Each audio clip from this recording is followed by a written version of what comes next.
Hallelujah. Let's pray for the hearing of God's word. Precious Father, we thank you. We give you praise, honor, and glory for the wonderful time that you have given us. Thank you for the congregation. Thank you for the people of God that have come this morning. Oh Lord, speak to us through your Holy Spirit. Release your anointing upon me, Lord, that I may minister the word of God and the anointing of the Holy Spirit in the name of the Father, the Son, and the Holy Spirit we pray. Amen. Amen. Remember, we are dealing with the sacrifice. The sacrifice as an act of self-voluntarily. Jesus is our Lord example in this teaching today. He sacrificed his whole life for the sake of humanity, and he did it willfully. He was not forced to. If he knew very well that he was coming from heaven for nothing less but to do the will of the Father. So when you release yourself to somebody, you allow that somebody to control you. When we talk about sacrificing our lives to the Lord, we are saying we are surrendering our lives to the Lordship of Jesus Christ, so that the Lord Jesus can do whatever he wants with us. Amen, amen. You no longer control your lives. You allow the Spirit of God to control your life, to control your money, to control your time, to control your activities. When Jesus came on planet Earth, he knew very well he was coming to do the will of the Father. And that's why the Bible records that he came himself as a sacrifice. And he came so that the Messiah sacrifices could be replaced by a sacrifice once and for all. Hallelujah. Praise be to God. And it becomes our role model in this subject and in our Christian living today. And I thank Jesus Christ so much so that he really laid a foundation for us that we can follow, because God was pleased with him because he accepted to lay his life for the sake of his friends. And Jesus speaking said, greater love has no man on this, for a man to lay his life for his friends. Short gospel. Chapter number 15, 13. Jesus said so. And this is what pleased the Lord so much. If you read from the book of John chapter 10 verse 17, we can get it. John chapter, the Gospel of John chapter number 17. I want you to prepare your mind very fast. Then we go to the meat of the word today. John 10:17, the Bible says,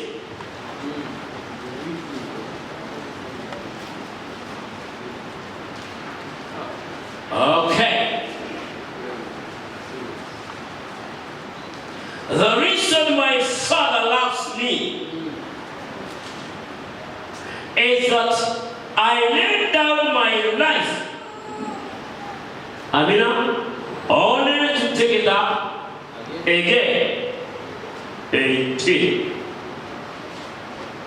No one takes it from me, but I lay it down for my own accord. Amen.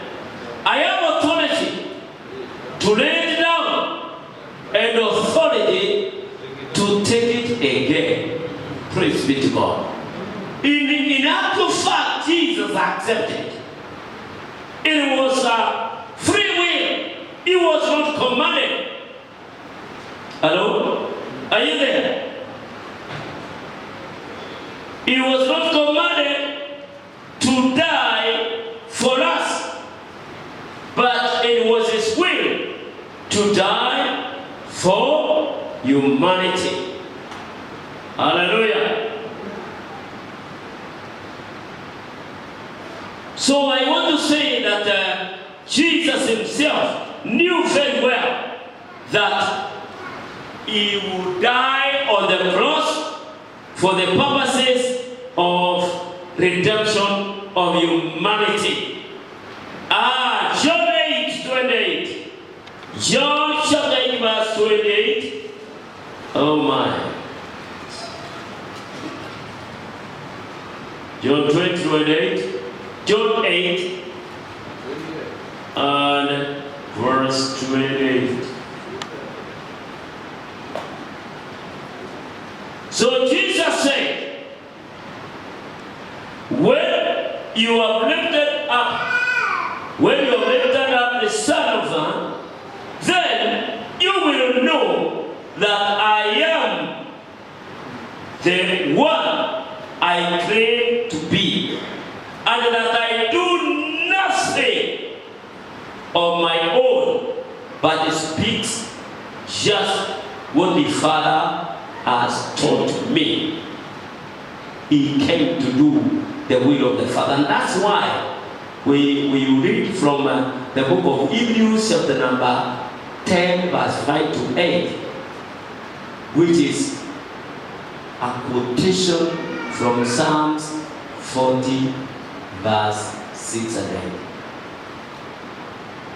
8. Hebrews chapter 10 verse 5 to 8. You realize Jesus said, I am here. And He was even prophesied. You know, things of Jesus, or the history of Jesus, is true. It was prophesied by David in Psalms 40 verse 6 and up to 8. And the author of Hebrews records the same words from Hebrews chapter 10 verse 5. And he said, I am here just to do your will, as it was written in the scroll. A total surrendered life. When we talk about sacrifices, we are talking about giving yourself for a greater value. That you know, that you have seen, and you say, yes, I'll give myself because of that greater value that is higher on me. That greater value that will bring impact to your church. Jesus saw the greater value of giving His life as a ransom. What was the greater value? Salvation of humanity. That today you would be seated there, singing and dancing for the Lord, because of the greater value that Jesus saw when He gave His life as a ransom for us. Tuko pamoja?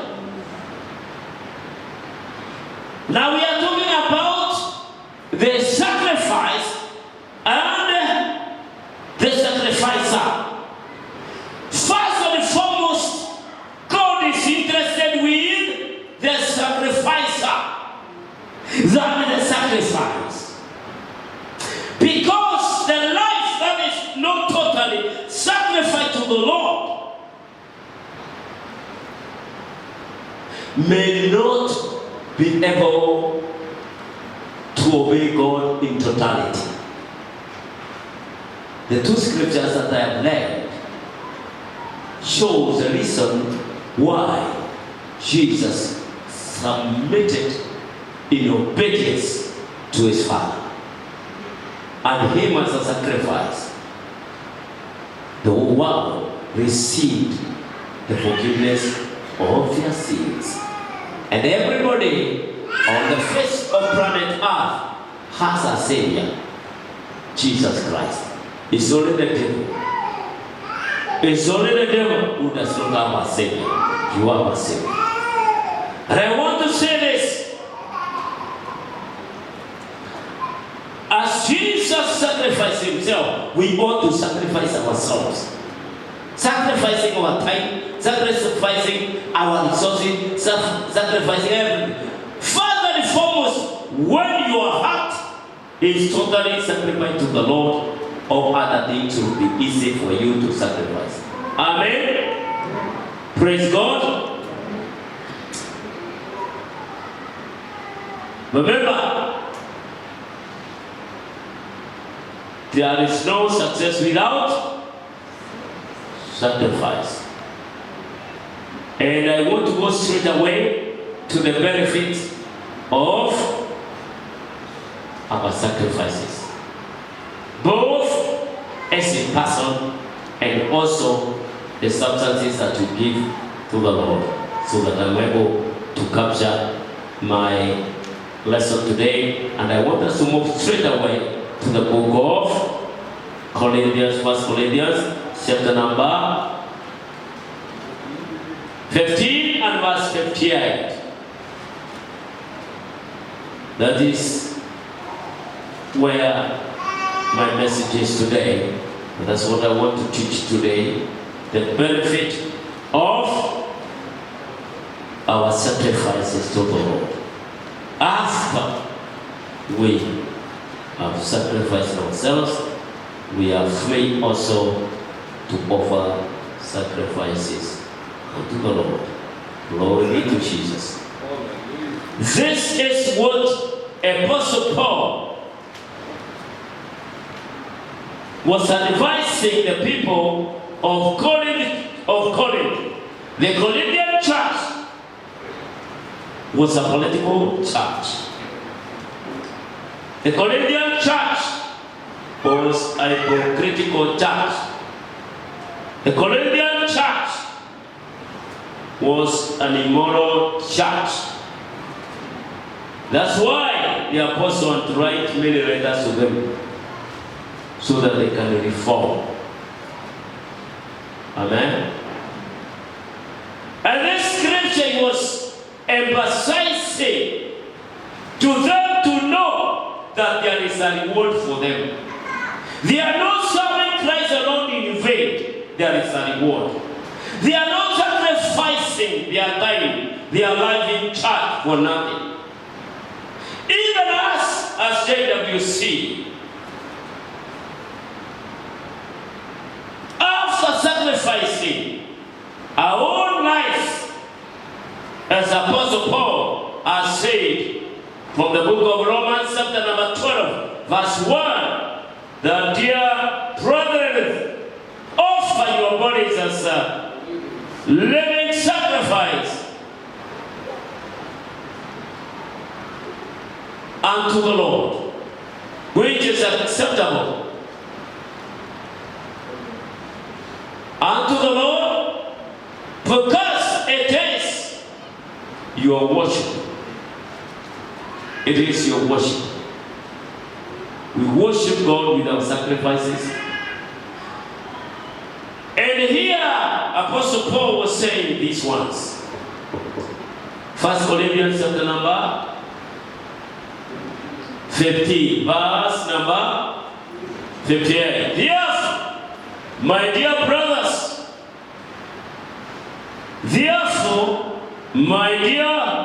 brothers, those were brothers that are already accepted Christ as Lord and Savior, as Lord and Savior of their lives. That's why they are called brothers by Apostle Paul. But they had a lot of problems, spiritual problems. They have been blessed with those spiritual gifts. Nevertheless, they are a lot of problems. However, then he is encouraging by saying, my dear brother, stand firm. Stand firm. Let nothing move you. Always give yourselves fully to the work of the Lord, because you know that your labor in the Lord is not in vain. That's my verse for you today. Is what I want to expose to you today, bit by bit.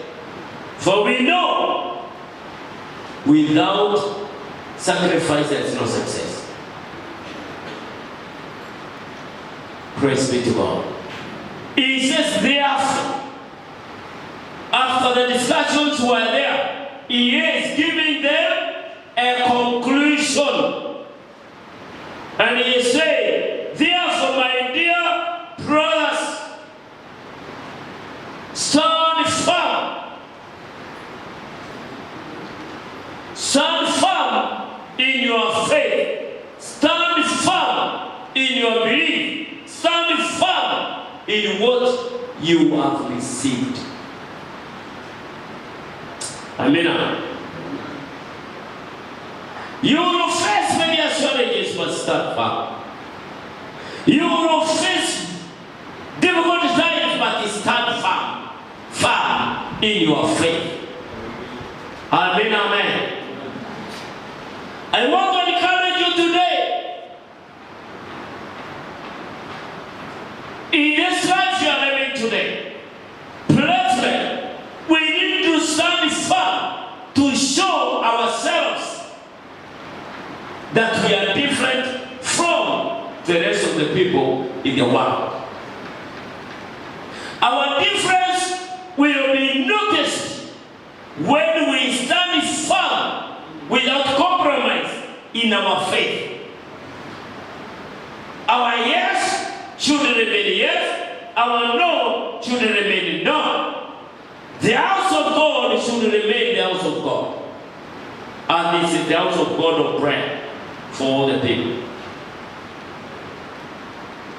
When we have declared that this is the altar of the Lord, it should be used for nothing else but for the purposes of Jehovah in the heavens.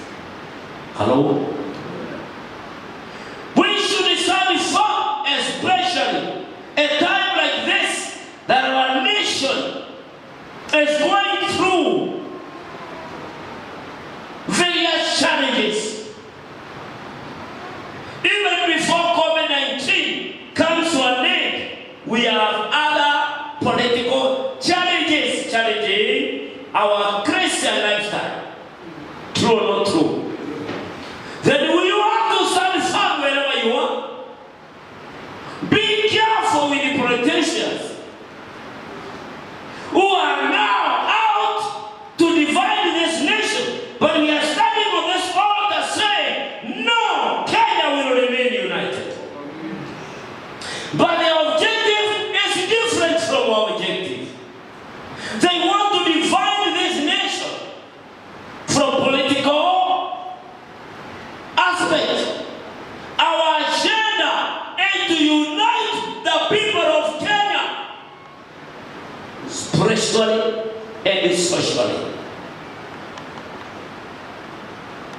The economy is still struggling. Why? Because there is no goodwill to rescue our economy. Hello? I'm not friendly to many people. I cannot be. Because our purpose is here is to make sure that the saints of the Lord stand firm in their faith. Come what may. And we should stand firm in what we believe in what we profess.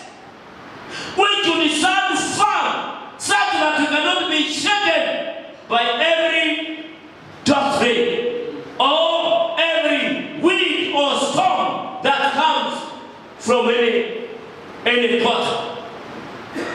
He was telling, stand firm. He was telling the church of God, stand firm, my brethren. Amen. Yes.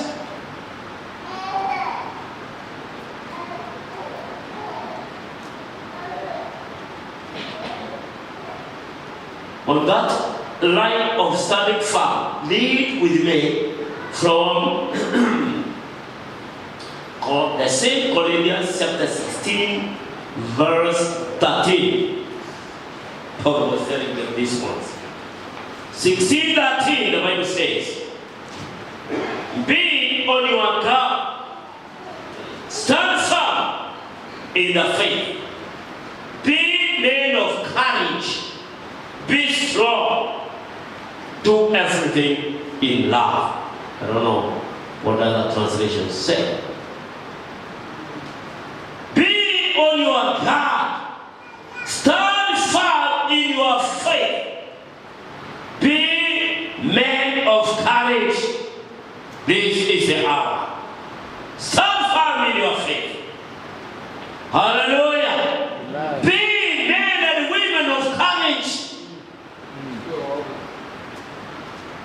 Know very well who you are in Christ. You are a child of God. You are born again. You are destined to heaven. You are a citizen of heaven. Praise be to God. Despite the fact that you are 90 here, you are 90. That indicates that you are a heaven. But far and above that, you are a citizen of heaven. You stand firm in your faith. Be courageous. A time like this, let nothing. Well, we are moving them. We are moving them. Praise be to God. Face the challenges in your everyday life courageously. Honest yourself. Because if you do not stand firm in your belief, in your faith, in your possession, then you might be driven away from what you know, what you believe in. Amen. The Bible says, let nothing move you. Are you there? Let nothing move you. But if you do not stand firm in your faith, there are things that you can allow that can move you. Move you from your faith in God. Move you from your church. Move you from your dreams. Move you from your decisions. And move you also from your heart desires. There are those things that can drive you away from your objective in life. Amen. Nothing should remove a believer from our faith, from his faith. Let nothing move you. Let nothing move you from what you know, from what you believe. Praise be to God. Never, never allow anything to move you. If you allow things to move you, they can move you. From your dream, let nothing move you. From your vision in life, let nothing move you from your destiny. Let nothing move you from your dream. Since you have a dream and you have faith in God, stick firm to your dream until you realize your dream. Let me tell you, if you lost the dream of constructing a sanctuary for the Lord here, we will not be where we are today. But because we stood firm in our faith and we followed closely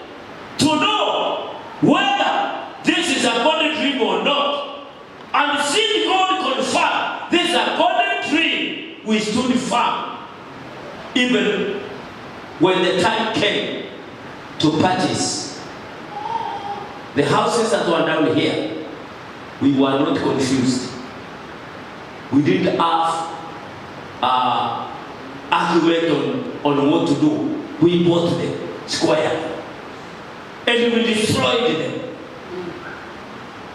to pave way for a better sanctuary for the Lord. And we destroyed the old church.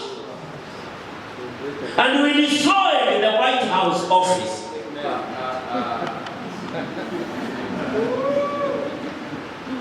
That had upstairs. That was closer to heaven. Why? We had a dream. The dream was so nice. We knew what we were doing. The dream was life, because a dreamer should live his dream. One says and we pushed on. That's why we are here today. We refused circumstances to change our minds. We refuse the COVID-19 to suppress our vision. We refuse COVID-19 to deter our faith in constructing a sanctuary for the Lord. And that's why we work very hard, like Nehemiah and his group during the COVID-19. We use that opportunity so that when our people comes back, they will find somewhere where they can enter and worship their God. That's where you are today. Praise be to God. That's why some of you are asking, where is the old church? It's no more. The White House office is no more. We are in a new normal. Don't allow anything to shatter your dreams. Let nothing move you from your focus, from serving your God. Let nothing move you from your marriage. Nothing should remove you from being together. So those small things are moving people from their marriage. Hajaangalia vizuri, hajanunulia mimi kitu. Can that really about the marriage? Mama, are we together? Hatujanunuliwa. Can that about a marriage of two people? Ananiangalia mzuri. Akoniongelesha mzuri. And you want to terminate a marriage that cost even a church minister to come to church and officiate a marriage? Hello? Akuleta na mwambia ananiachianga 50 shillings hiyo ita provide supper. How can I say here na ananiachianga 50 bob? Hiyo ni ya sukuma au ni ya nyanya au ni ya biringanya? Hiyo 50 shillings. Hello? Unataka ifanye the whole marriage iliyofichiwa church ya about 50 shillings. Mama, si kunaoa hawana 50. Si afadhali wao wanaachia 50. Kunaoa hawana kuachia 50. Sure. Oh my. Yani, what is wrong? Nini mbaya? Hebu niulize nini mbaya? Ni mnataka kuachana baya ni? What is wrong with you? Kwani ni nini mbaya? What's wrong with your marriage? What's wrong with your listening? Is marriage not supposed to endure all the time? Is marriage not to be what? Till death do we part? Si hapo ndio mwisho wake. Na hapo ndio imeandikwa na Biblia. Hii ameaka huku akawa ameaka. Kifo ndio imewekewa miaka yake, si ndio? Lakini marriage imewekewa till death, which is not true. Hello? Stick firm to your marriage, my brother. Stick firm to your marriage. There is no marriage that is better than the other. Honor God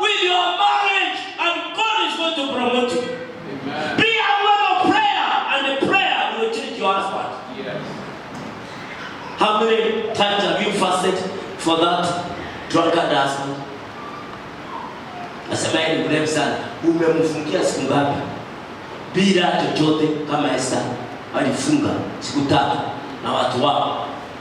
Umefunga mara ngapi unasema hakuna mchumba? Umefunga mara ngapi kwa ajili ya mchumba? Halo? Hakuna wewe. Haleluya. Watu wakaa kama wasikini. Kimeumana leo. Si unataka mchumba? Kwani anaingia kama gari ya reli? Si lazima kuwe na ukarabati. Kaa kwa makoti. Omba, piga makoti. Tafuta Mungu kwa imani. Hello? Yes. God answers prayers of His righteous people. I'm telling you, if God heard the prayer of Elijah and He crossed the heavens and there was no rain for 3.5 years, He can also hear you. Biashara mbaya, piga makoti, kaa kwa madhabahu ya Bwana. Siku 2, siku 3. Funga. Biashara itainuka. Kwani inainuliwa na mdomo? Biashara mbaya. Hata bila umeongea sana ndio shetani amechukua nafasi ya kukupanangia zaidi. Talk less and pray more. Your business will rise up. Because it is God's power that makes us to produce wealth. It is God's power. He says, it is He who gives you the ability to produce wealth. If you do not seek Him, how will you produce wealth on the land of the living? Are we together? I am saying, let nothing move you from your marriage. Hata in law, it should not move you. Na nyinyi mchunge sana. Wadada hao wameolewa juzi. Less than 10 years. Mnapenda sana kwenda kwenu. Hiyo ikome. Kwa jina la Yesu. Ikome, mnapenda sana. 10 years and below. Mnapenda sana kwenda kwenu. Sana. The Bible says you leave your mother and father and they cleave together and become one flesh. Hii hali ya kusoga acha hiyo. Kana mume wako. Ruth alisema watu wenu watakuwa watu wetu. Wewe umeenda kwa watu wako, kaa huko kwa mume wako. Kaa naye na watu wako. Unazoea kwenda nyumbani kwenu na unaenda hata peke yako. Haiko kwako. My advice is this, kama unataka kwenda kwenu, andamaneni na mzee. Yes. Mwende nyinyi wawili. Unaenda kwenu peke yako kama huna mtu. What are you suggesting? You are suggesting anything that takes place, isn't it? Yeah. What are you suggesting to the community? What are you telling us? Hello? Andamana na mume wako kwenda kwenu. Na wale wamepitia marital counsel, they know it. Hii mambo ya kuwa attached to your relatives after marriage. Ladies, please stop it. Associate yourself with your husband. If you have to go there and I've told you, go both of you. Nunua sukari mwende waumu. Sawa? Na sisi naturally, culturally, kwendanga kwa in-law hakuwangi sawa. Kila wakati unaenda kwenda nini? Culturally, isn't it? My culture refuses that. Friendly. Well, maybe my culture is very strong. Itakangi hiyo. Anaenda kwao na ameolewa. Tena analala huko na anaenda peke yake. Ni kama hapo na shukuru wa kikundi zingine they offer the bed, meaning kuna kitanda huko, sio? I think that is the principle. Kwanza unaenda kulala wapi basi kama kitanda ilienda pale. And that's a good culture house. Ame kabisa ukae kwa bwana. na mkae huko. Ukikula mawe mkule mawe ninyi wawili. Si ndio? Kiumana ninyi wawili. Si muko na kanisa, si muko na mchungaji, si muko na best couple, si msaidiane na hao watatu wangapi? Hawa watatu, yes. Maana walimsaidia kusaidia certificate.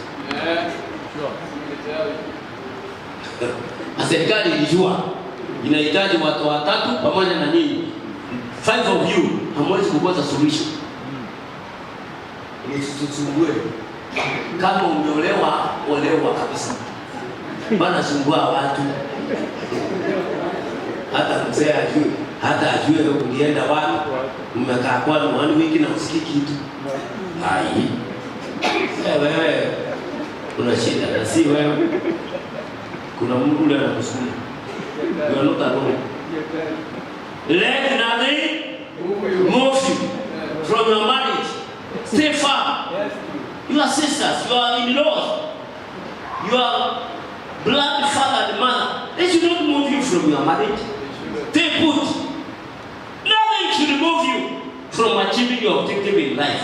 Nothing should move you. Praise God. Yes. Yeah. Nothing should move you. Nothing. Politicians should not move you from what you know, from what you believe in. Even those that are not married, be careful that just pass us by the name called men, young men. They should not move you from the faith. If they want you, let them marry you. But nothing should move you as a sister from the faith that you have in God. Nothing should move you from your race to heaven. This is a race. It's a journey. And remember this. The journey has not ceased. Because you are in problems, the journey is still there. Hata kama uko kwa shida, safari ya katika ya kwenda mbinguni bado iko. Ni wewe uko kwa shida. Mbinguni tunaenda. Wewe tu. Somebody say kumeharibika. Hakaambiwa hakuna, ni wewe umeharibikiwa. Si kumeharibika. Akiharibikiwa sote ni wewe. The safari is slow. The journey is slow. True or not true? Amen? Yes.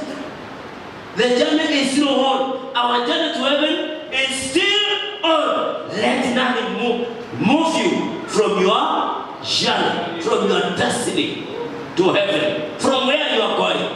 When somebody say, face where you are going, and you are right there faster. You are now not facing where you are going. Unakuja hivi na unaangalia huko. Utafika. Face where you are going. You are right there first. Praise be to God. This life of today, we must purpose not to be moved by anything, by anybody from our faith. We stand firm. Politicians will come. Let them not move us. People of every kind will come. Let them not move you. Funga mkono kwa Yesu. Hallelujah. Sema nothing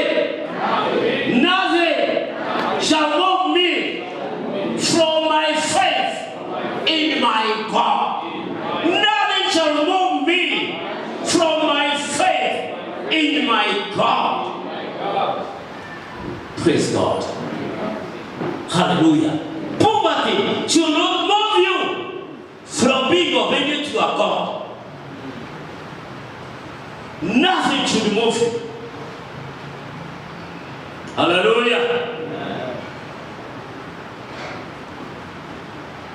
What do you do? Give yourselves fully. The Bible says, always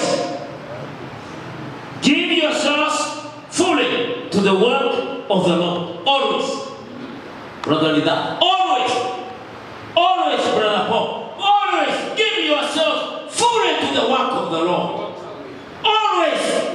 And nothing will remove you. Because always you give yourself to the word of the Lord. I said I'm going slowly with that scripture. It is teaching us a lot. Always means all the time. And this aspect of giving yourself fully to the work of the Lord, it means your personal sacrifice. Giving yourself is a personal sacrifice. And I told you, Jesus Christ gave himself. He was not forced. He gave himself as a sacrifice for us. So that today our sins are washed in his blood. We are counted as the saints of the Lord because Jesus gave himself for the sake of our sins, so that heaven can be our inheritance, so that we have a place in heaven where we will rejoice forever. Therefore, always give yourselves fully to the work of the Lord. Giving, it means it's a voluntary activity. Always. But this is voluntary again. You may choose not to. But it's my prayer as I teach you that you give yourself fully. Because God does not want people that are partially committed to the cause. He wants people that are fully committed to the cause. Mungu ataki malingana. Mungu anataka waliojitolea mwanga. Kama unasimama njia mbili, Mungu ako pamoja na wewe. Ushuhuda ndio umebaki mdomoni. Naye ushuhuda mdomoni uko na watu wote. Hata Ibilisi anajua kusema ushuhuda. Devil agents, they also know how to testify. Sawa sawa. But when you always, the word you always, it means it is not giving you an opportunity not to be where God wants you to be. It is all the time. As you say, God is good all the time. And all the time, God is good. Also, always, you should give yourself to the Lord all the time. Always means all the time. Give yourself fully to the work of the Lord. Why? Imagine, let me tell you something. Imagine we are here. And do not forget, we had another activity last year. We had the family seed sacrifice. And indeed, we tried to give to our best. And we did it. And we had almost 70% results. Praise be to God. We are here again. We are talking about putting a slab here. When shall we stop from these everyday activities? Till Christ comes, we continue serving. Till death do you part in your marriage. Kama ulishakuwa baya, aje kae baya. Aje kae, lakini ukae naye ukiwa baya. Sawa? Kama ulishakuwa baya, sawa. Ukae ikiwa baya, till death do you part. It is your choice and you do not complain. Hello. Praise God. Amen, amen. Always. It is always. It means all the time. All the time. every other time. You are fully committed to do the will of God as Jesus was.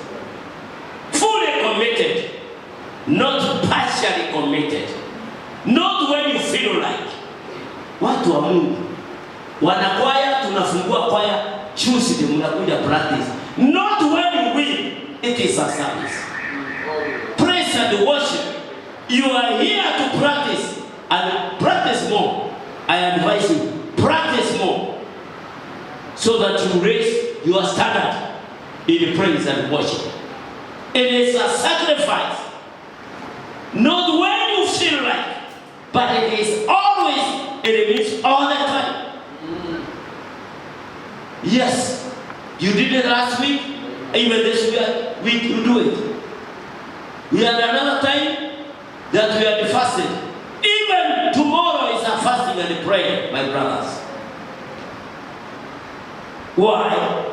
Because we are fully committed to the cause. Tomorrow we are coming here to intercede for this nation, to intercede for the body of Jesus Christ, to intercede for the people of Kenya, and quench the fire of division in our nation. Tusime moto wa kugawanyisha wa Kenya from political arena. And I said politicians, they do not have the final say concerning this nation. Their church has a final say because they talk to their God. And we know God has a final say concerning these people. And we are the people that can communicate with God from the altar of God. Praise be to God. Hallelujah. So, do not belittle yourself. When you come here on a Monday and you pray, you never know. You may find those politicians embracing one another. Sema tumetoka mbali, tusameane. Sawa. That is our prayer. Hello? Are you ready to give yourself one time? Always. Amina. In your marriage life, you give yourself to one another. You are committed to one another. Husband and wife, you are committed to one another. How many times? Always. All the time. Till death you part. Always you are committed to one another. Ulinunua? Yes, nunua tena. Ulileta? Yes, leta tena. Ulifanya? Yes, fanya tena. It is always. Hello? This means you sacrifice yourself, and it means a total commitment, total surrender, total sacrifice. You sacrifice even to the very end. God has your son. Yes. When the word of God talks about fully, give yourselves fully to the work of the Lord. Fully. It means in totality. It means wholeheartedly.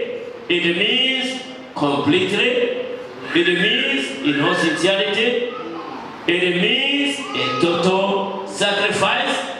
It means one way. It means one's choice. Fully. Fully. Take care of the others one day. There is a reason why the author has put those ones that way. It is for you to understand the deeper meaning of it. And when God says in His word, or the author says that you give yourselves fully to the work of the Lord, thank you. Surely that is what He means. Fully. Hakuna jamii one way. Wana sasa development committee mumechoka. kilo yakaenda mtafanya kazi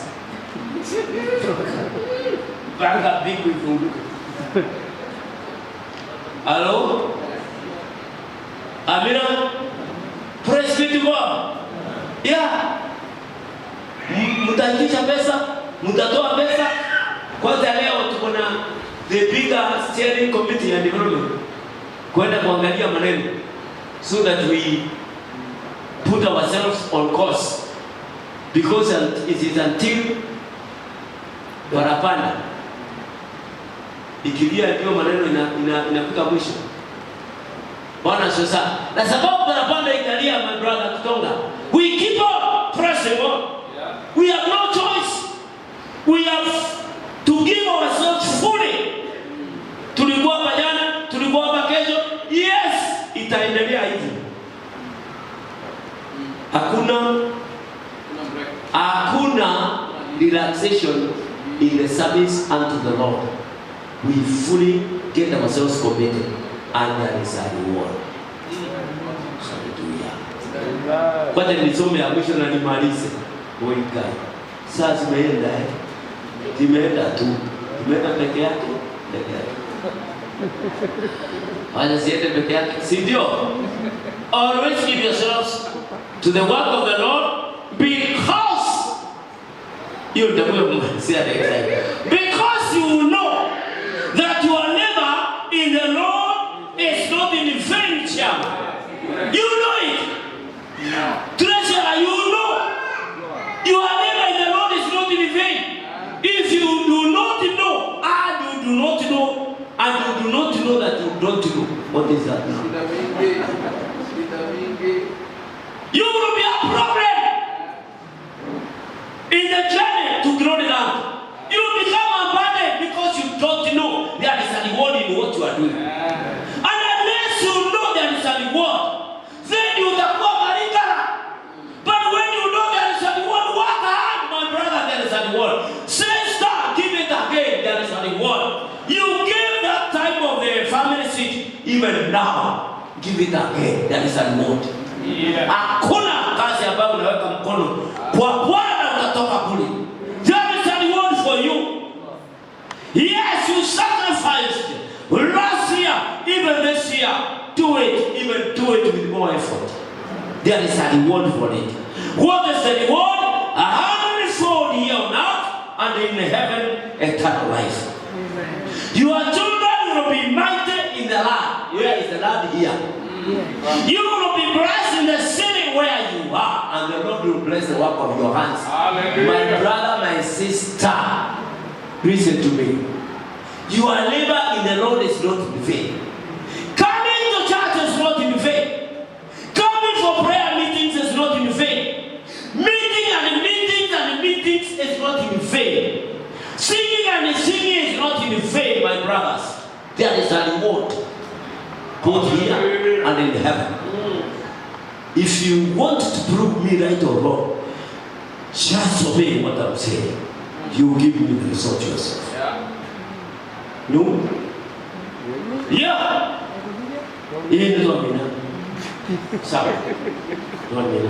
Until Sunday, may the Lord bless you.